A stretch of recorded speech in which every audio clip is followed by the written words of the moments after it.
saya baru dengar nih, kenapa kalau kita investasi dibilangnya judi? Saya ingin mendengar bagaimana perspektif dari orang-orang yang bermain miliaran. Waduh, ini ada narasumber baru kita nih di Editors View, tamu kehormatan Mas Gufron sebagai pemain miliaran. Waduh.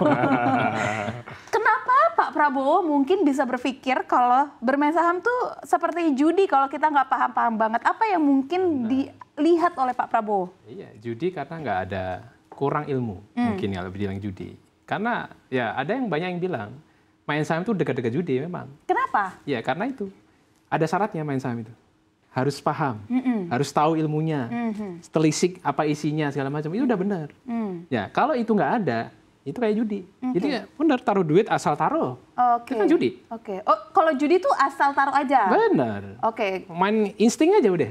Kan nggak bisa dong kalau main saham. Nah, main saham nggak bisa pakai insting. Oke, harus pakai ilmunya. ilmu. Itu mungkin yang dimaksud Pak Prabowo. Oke. Dan gimana caranya biar kita nggak bisa lepas? Namanya kita memiliki bias. Investor memiliki bias dan itu juga di ilmu juga diajarkan gitu. Bias itu kan artinya insting. Nah itu artinya kita sebagai pemain artinya juga secara tidak langsung walaupun kita memiliki ilmu tetapi karena kita memiliki bias artinya kita juga bermain judi. Sepakatkah akan hal itu? Ya sebenarnya kan semua hal yang sifatnya main-main dan spekulasi itu kan mendekati judi. Jadi kalau kita jangankan saham gitu ya, kita punya koin logaman satu aja bisa jadi alat pembayaran, bisa jadi judi juga. Kalau kita misalkan tebak gambar misalkan, itu bisa jadi judi. Tergantung bagaimana treatmentnya gitu. Investasi juga gitu, seperti tadi Gufron bilang ya. Jadi yang kalau mau investasi ya kita pahami dulu apa yang kita beli. Tadi kan dari OJK juga bilang gitu. Jadi kalau kita nggak paham, kita hanya sebatas ikut-ikutan, kita hanya main-main, beli aja, ya itu bisa jadi mungkin judi gitu kan. Tapi kalau kita tahu, oh ternyata perusahaannya bisnisnya ini, potensinya besar, dia dividennya rutin tiap tahun segini, ya itu sebenarnya investasi. Jadi investasi dan judi ini memang beda-beda tipis. Tinggal gimana orang itu treatmentnya gitu dalam hal dia dalam bertransaksi itu. Nah tadi bias itu memang kan dari behavioral finance itu kan kalau ada bias kognitif namanya kan.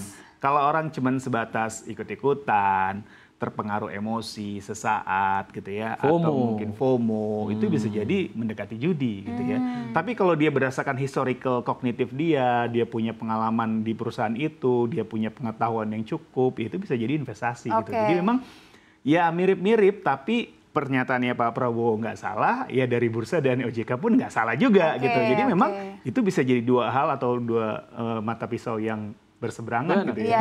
Nah, kalau misalkan kita nggak mengerti secara fundamental, karena mungkin nggak semua orang memiliki kesempatan untuk bisa mempelajari laporan keuangan atau mungkin secara statistik dan sebagainya, tetapi mereka rutin nih mungkin nonton CNBC Indonesia, cara kita mengulas, cara kita apa, paling tidak mereka memiliki ilmu. Apakah itu bisa dikatakan mereka bentuk usaha memperdalam, karena kita pun betul banget itu. Berbicara juga berdasarkan data, tetapi kita tidak memberikan saran untuk buy atau sell. Betul banget.